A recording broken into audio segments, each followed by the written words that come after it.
Hello, YouTubers! Thank you so much for clicking on this video. I'm so glad you did. As you can tell by the title of the video, we are going to be discussing negative urine, blood, ultrasound. What do I do next? So let's just dive right in. You have two options. Your first option is to believe your current doctor.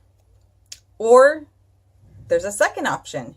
You can get a second opinion from another doctor, an OBGYN, or a midwife.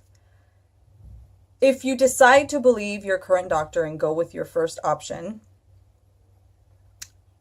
then you're going to have to figure out how to alleviate your symptoms. And you can do this in relationship with your doctor, or you can get in contact with an alternative healer, somebody who might know about nutrition. You might want to get with a nutritionist.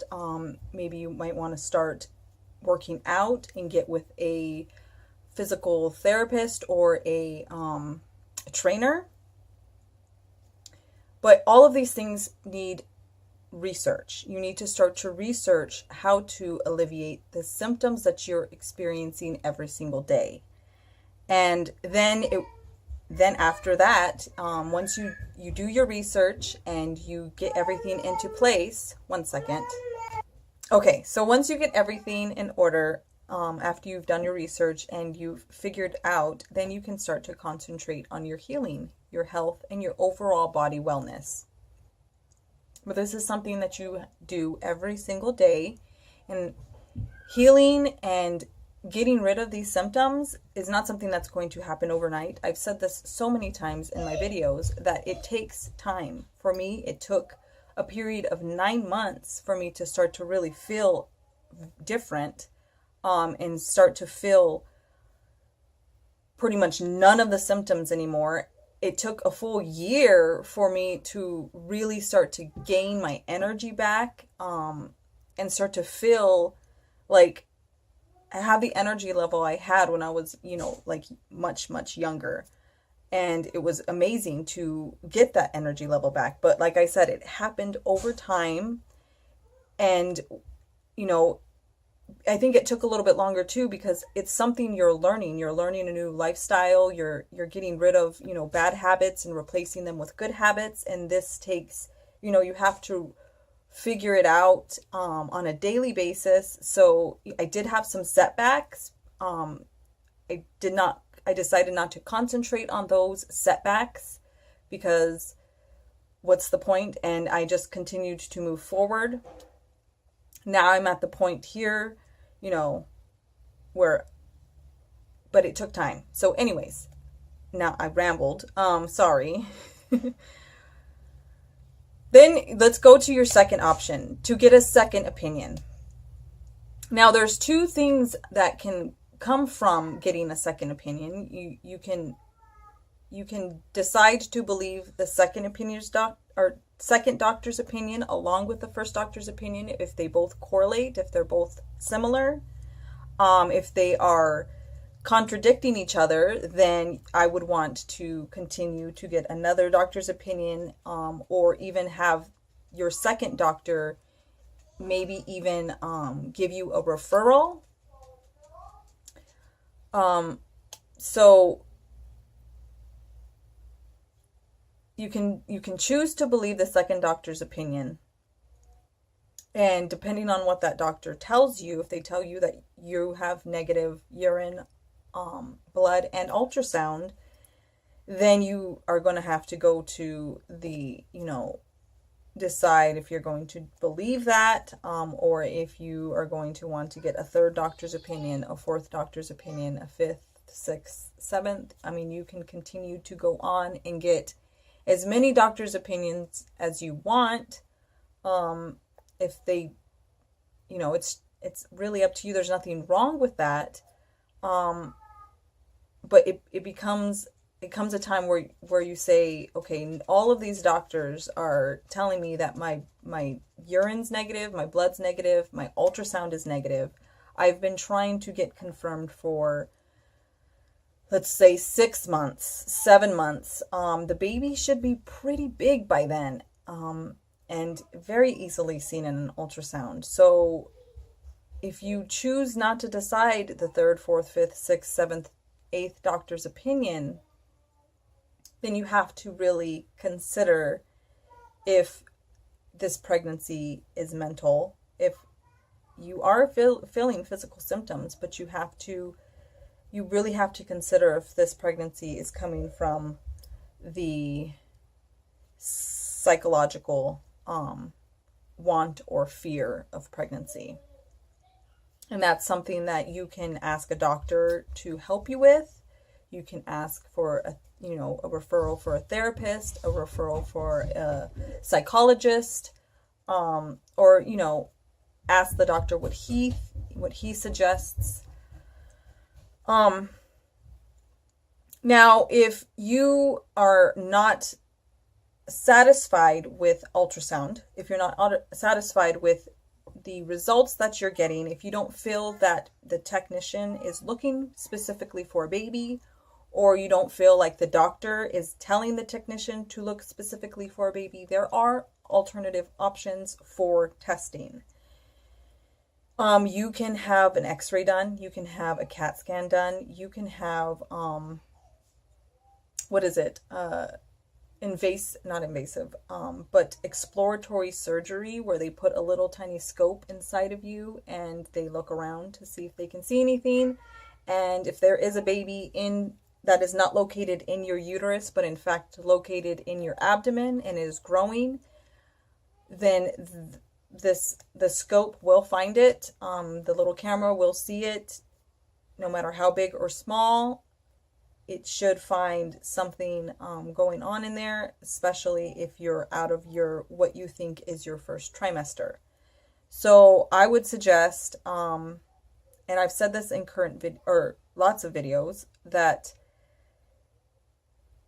if you, hold on, my son's, okay, sorry for that abrupt pause. But I've said this in other videos. If you feel that you are currently pregnant and you're not testing positive for HCG in your urine or your blood, in my personal opinion, in my professional opinion, I suggest that you wait until you are at least 11, 12, 13 weeks pregnant to have an ultrasound performed, to have even to have a physical performed from a doctor. If you really truly feel that you are pregnant, there is no reason to not wait until then. There are plenty of doctors who don't see women and don't perform ultrasounds until 8 weeks or later, because there's a chance you might not see the baby prior to that. A 5, 6, 7 week pregnancy can be easily missed because it's so small.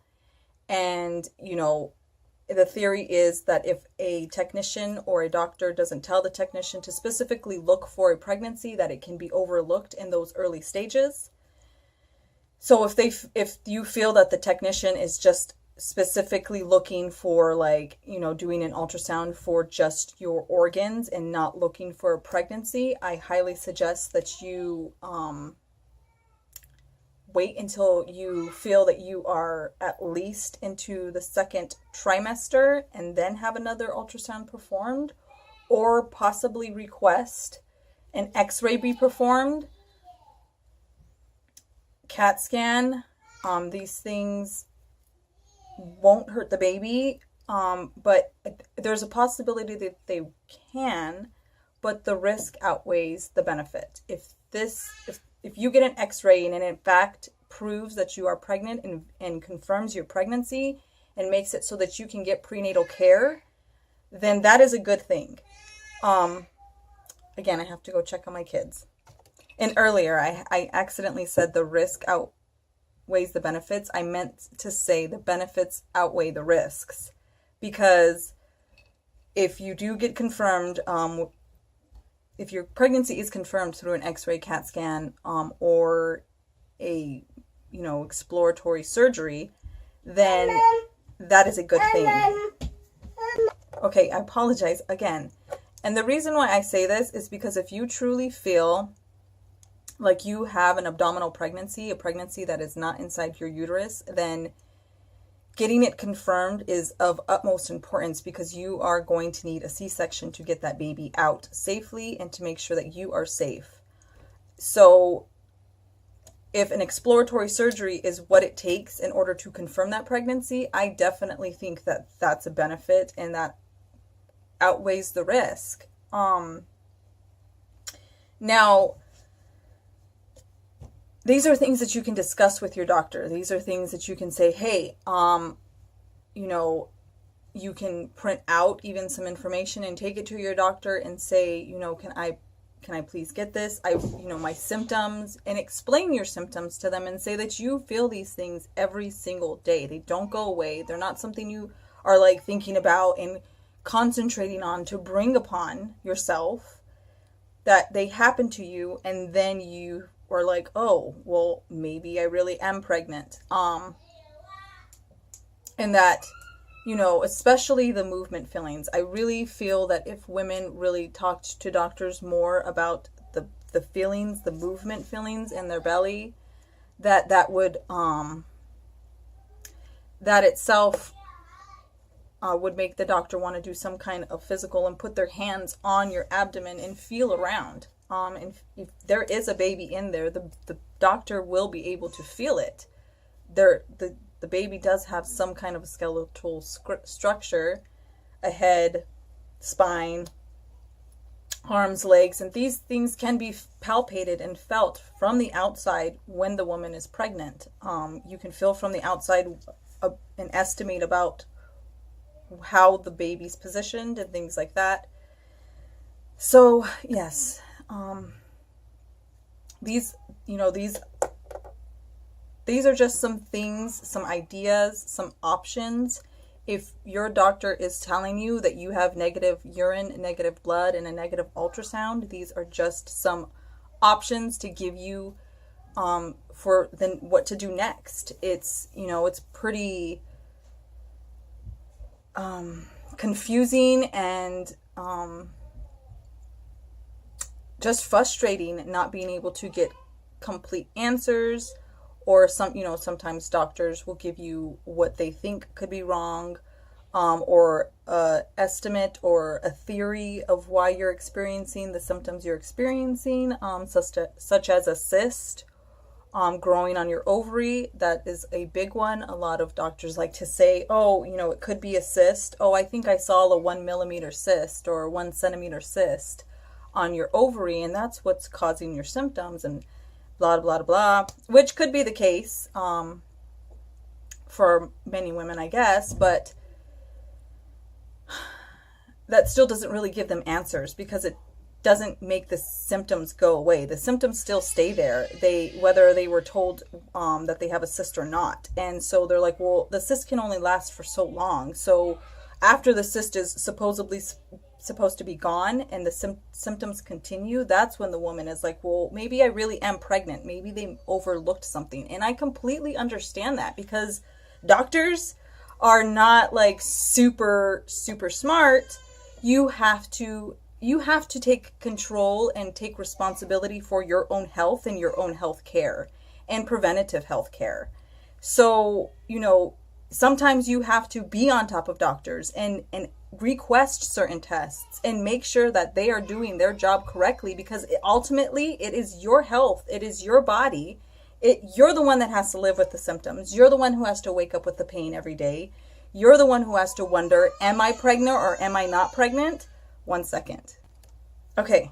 You're the one who has to live with the stress of wondering whether or not you really are pregnant. You're the one who has to act like you are pregnant just in case you are pregnant. You're the one who has to try to figure out the thoughts of wondering if you are pregnant, if you're not pregnant, and try to balance this and stay level-headed. It's not up to the doctor to do these things. The doctor doesn't have these thoughts. The doctor doesn't have these symptoms. You do.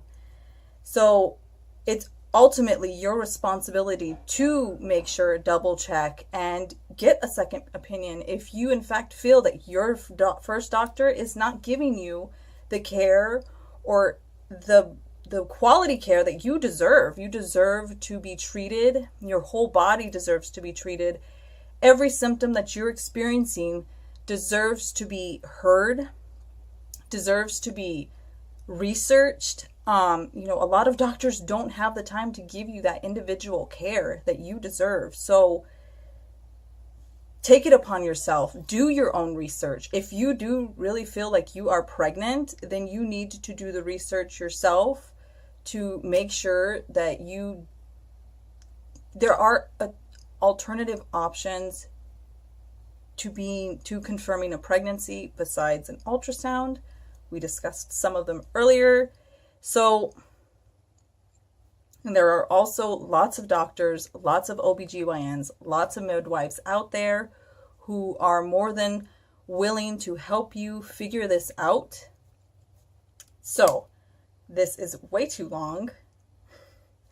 I hope I didn't ramble too much, and I really hope that this video helps somebody figure out their next options.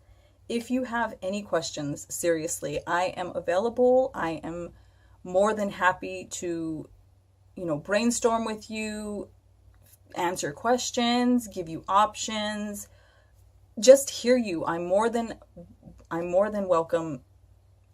I'm happy to listen to anything you have to say. So please comment below, send me an email, private message me on Facebook or Instagram. I will respond back to you. If you have any questions about this specific video and your options for, what you should do next, definitely post them in the comments below, private message me or email me.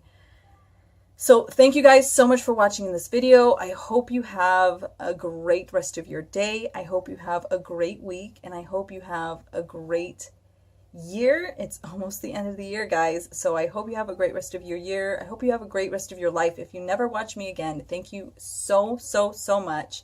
Be well, be healthy, be happy. Bye.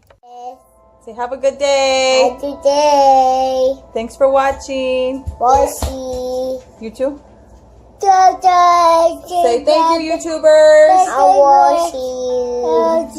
Thank you for watching. Bye. Bye.